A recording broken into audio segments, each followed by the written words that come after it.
मैं doctor Nahid dermatologist हूँ और ये मैं इनके इंस्टॉल पे आई हूँ ट्रू केयर उस पर। और इनका मैं ज़्यादातर जो प्रोडक्ट इनकी माशाल्लाह बहुत अच्छी है, तो उसमें ज़्यादा स्पेशली जो मैं लिखती हूँ ना वो ट्रू स्केप केयर ये लोशन लिखती हूँ इनका। और इनका बार है ट्रू फंग बार है, लोशन से काफ़ी अच्छी प्रोडक्ट्स हैं इनकी जो मैं सपोर्ट करती हूँ इनको। अच्छी जा रही है इनकी प्रोडक्ट माशाल्लाह, रिजल्ट भी है पेशेंट्स का, तो मैं लिखती हूँ काफ़ी इनकी।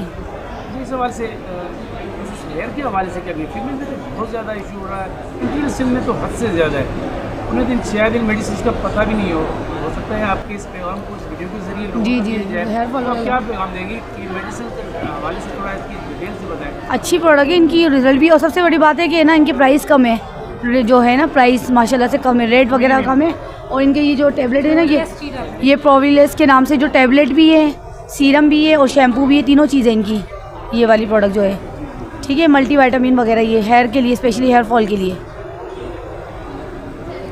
और आज कैसे लगा आपने और भी माशाल्लाह हेल्थ पॉइंट से आपने विजिट की उस हवाले से बहुत अच्छा लगा, लास्ट में क्या पैगाम देंगे। बहुत अच्छा लगा। बस ये होता है कि एफिकेसी होनी चाहिए प्रोडक्ट की, तो माशाल्लाह है इन लोगों की एफिकेसी, तो मैं लिख रही हूँ इसी वजह से। और रीज़नेबल है, इसी वजह से मैं इनकी प्रोडक्ट लिखती हूँ, ठीक है।